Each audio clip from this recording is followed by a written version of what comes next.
Hello, everyone, and welcome back to another episode of A Wee Touch of Madness, the weekly podcast show where I interview a different guest every single week.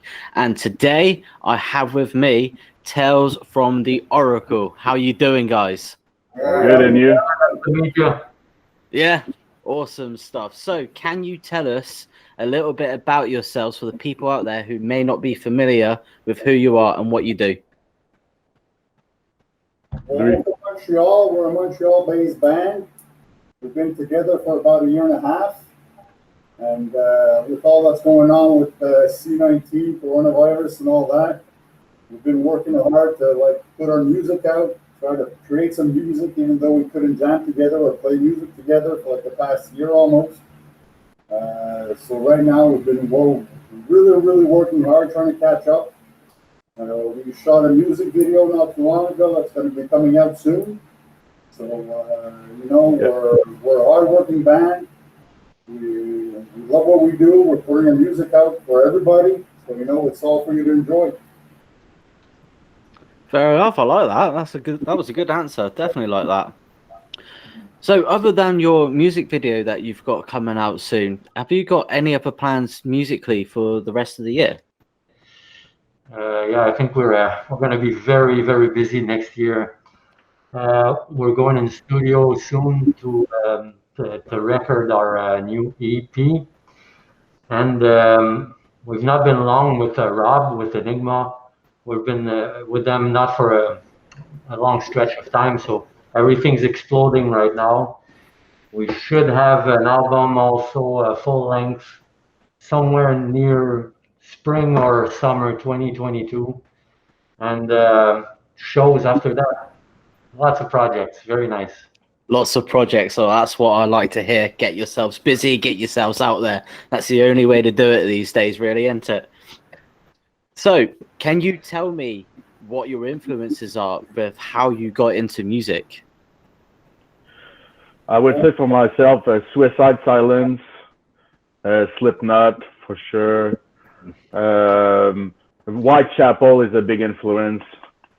Joe is a very nice vocalist. Yeah. Anyone else?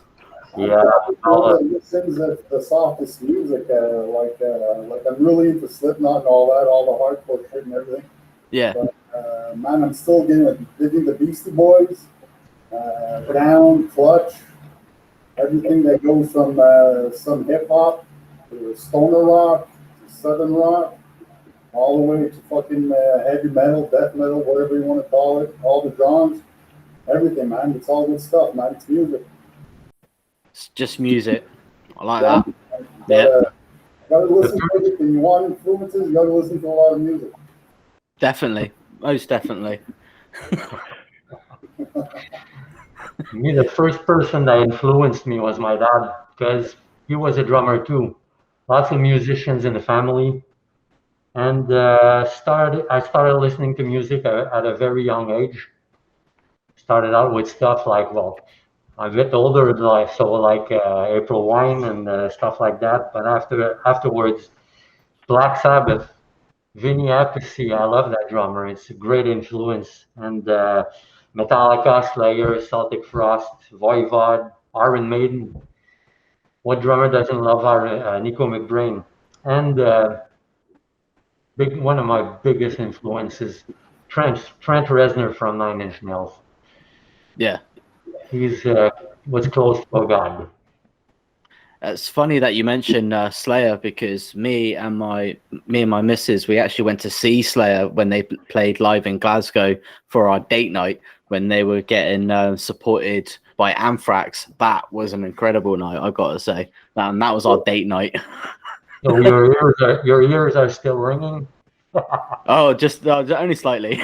They play real loud Slayer. I love it. Oh yeah, definitely. So, with all those influences that all of you have got combined, if you could do a collaboration with anyone, who would it be? For my part, probably Beastie Boys. I'm a big Beastie Boys fan, so I'm still rocking the Check Your Head album. I still listen to probably once a week.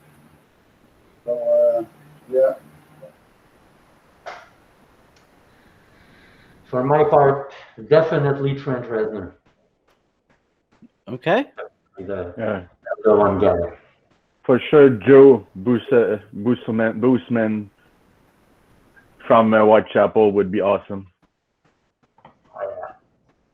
Well, I hope to high heaven that you actually get the chance to do a collaboration with all those guys. That absolutely would sound absolutely incredible. I can already imagine the kind of musical baby that would come from that, and it's just like, whoa. Very brutal. Oh.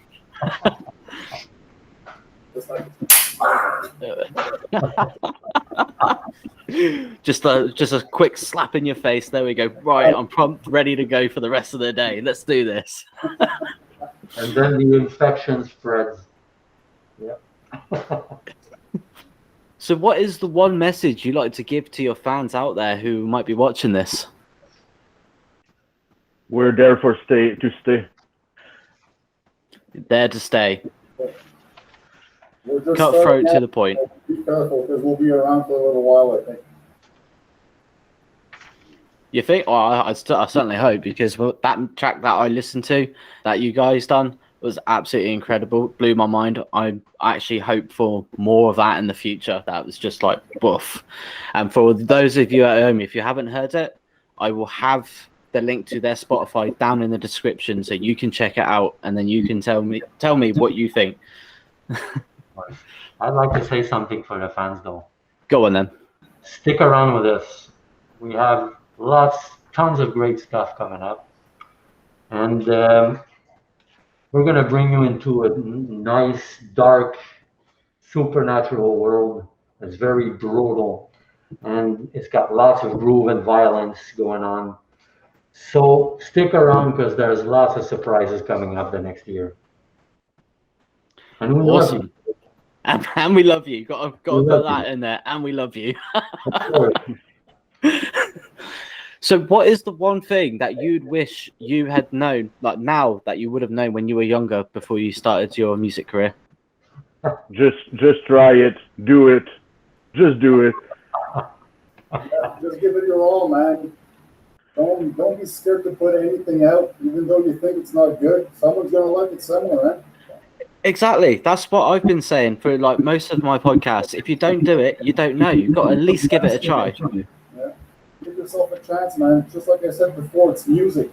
If someone doesn't like it, who gives a fuck, man? You gotta try it to know if it's good or if it's not. And if it's not, it doesn't matter. Just redo it.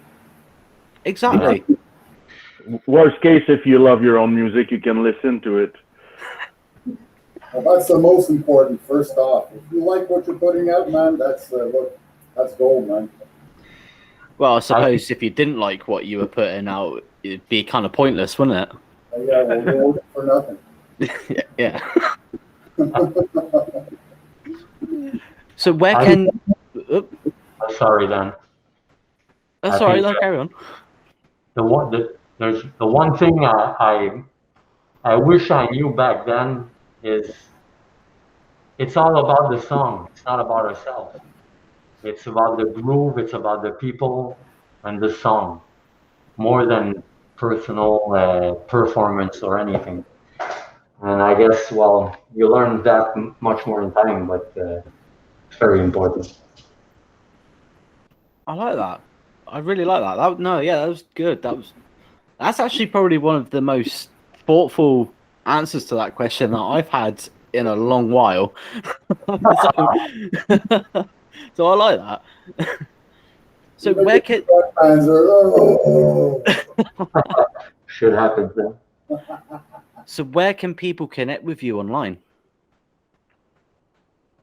Facebook, Twitter. No, sorry, not Twitter. Instagram, TikTok. Right. Out of that, is it on that? That's it, I think. Yeah, that's it. Well, if anyone out there would love to get in contact with these guys, just for a chat or, just to listen to their stuff, I will have the links to their socials down in the description below as well. So you can definitely check them out on their Insta, their TikTok, and their Facebook. It should be definitely a blast. I'm disappointed, man. I'm telling you. Yeah. Right, now it is time for the most important, nitty-gritty, down and dirty part of the interview. So I hope you are ready. We are. Yeah? Are you sure? No. Sure.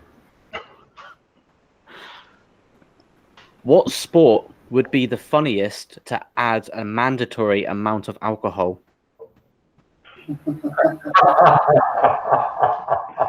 Oh, what sport?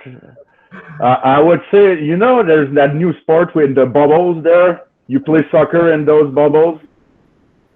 Yeah. Nah, man, you would puke in there, that'd be fucking sick. That'd be disgusting. Probably never tried it, but hey, snowboard and alcohol, man, is probably the funnest thing there is out there. Naked volleyball. Oh, what about dodgeball? That would be pretty funny to play with a bit of mandatory amount of alcohol, wouldn't it? Trying to dodge the ball while you're drunk, like, whoa. Just lay flat on the ground, you'll be safe for the whole game. That's usually what happens after a Saturday night anyway, isn't it? You just lay on the ground, wait till the morning, or the ambulance comes to pick you up at least. Flat, man. That's the way to go. So, what is the most amount of trouble you have been in? Now, remember, nothing illegal. Try and keep it PG. Oh, most amount of trouble. Well, probably sometime back in high school, probably got busted for I don't know, for doing stupid things in the hallways, trying to skip school, obviously, which you shouldn't do. Stay in school. But if you want to keep it PG, that's all I gotta say.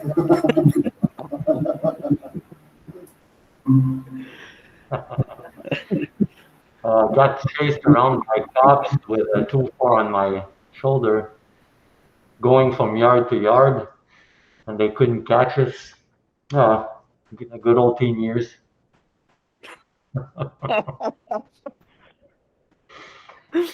What about you, Patrick? What's the most amount of trouble you've been in that's not illegal and PG? That cannot talk about it. Yeah, he got it caught in his zipper. No, I don't know. Probably a lot of things that I probably don't remember. Oh, wow. Psycho. Sorry? The psycho's a bit old. That's why he doesn't remember. So, what are your In a lot of trouble. Yeah. So, what are your thoughts on the music industry today? Music industry today, I think it's getting better than what it used to be a few years back. Talking about like musically wise, real bands I think are coming back out, playing their own instruments, composing their own music. Nothing that's too like studio pushed and not too stock and everything. Obviously, with all the platforms and everything, it's much easier to put yourself out, to promote yourself by yourself, with the help of anybody who's into it. But I think these years past and these years coming up, it's a good way to put just your own stuff out, man. Like you've been saying since the beginning, like, go ahead, push it. It's the best way to go. Yeah. Any other thoughts on that one? No? The industry, well, it certainly changed a lot for the best and for bad too. But what I love about the industry now is that we can self-produce, do all our stuff on our own. You do what you like. But a few problems come along with that, though. But still, in general, it's great to be able to do your stuff and not being told what to do. Told what to do, yeah. Yeah, see, I like that because I wanted to do these podcasts and no one could tell me I couldn't do it. So I was just, fuck it, I'm going to do it. Yeah. I think the internet helped a lot new artists. If those people really want to get known, it's pretty easy with internet, but it pays a lot less, I guess, at the end. But Yeah, you should not do that for money. It doesn't pay. Well, that's funny enough because that brings me on to my next question, which was how do you feel that the internet has impacted the music industry? I already answered. Yeah, you already answered. it's a big problem for money. The one thing that has to go better is the profit sharing. I think I saw Led Zeppelin in an interview somewhere. They were leading a battle for that against the industry for new musicians to get better paid because it's hard work. It's lots of dedication, lots of long hours, and the guys should be more encouraged and be better paid. Yeah, that's Simple like that. That's a good answer. That's kind of been the same theme along through all of my previous episodes. It seems to be going along the same theme. Better shares for the artists and for the musicians who are actually creating the music. And we need to stick together. Oh, the guys definitely. need to stick together more. Yeah. Definitely. Musicians unite. Exactly, man. Keep it real, man.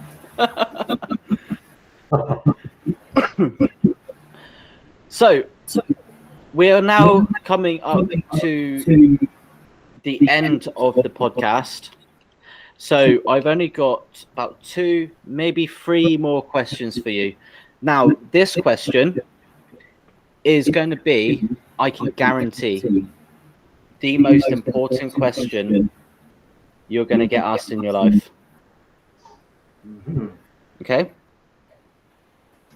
If you go on any other interview, any other podcast, this question I'm about to ask you is going to be so much more important than all them. So are you ready? I believe you. Bring it on. Okay. Do you sing in the shower? And if you do, what do you sing? Celine Dion. Celine Dion. And he really nails it. Sorry. All the time. Nails it.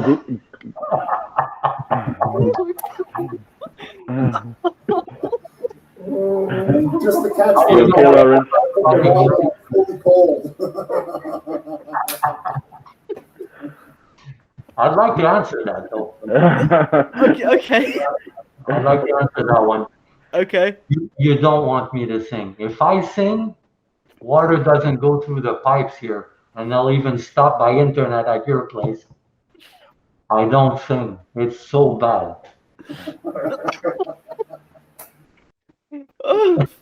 Oh my God. Last time he sang, there was a flood in the river.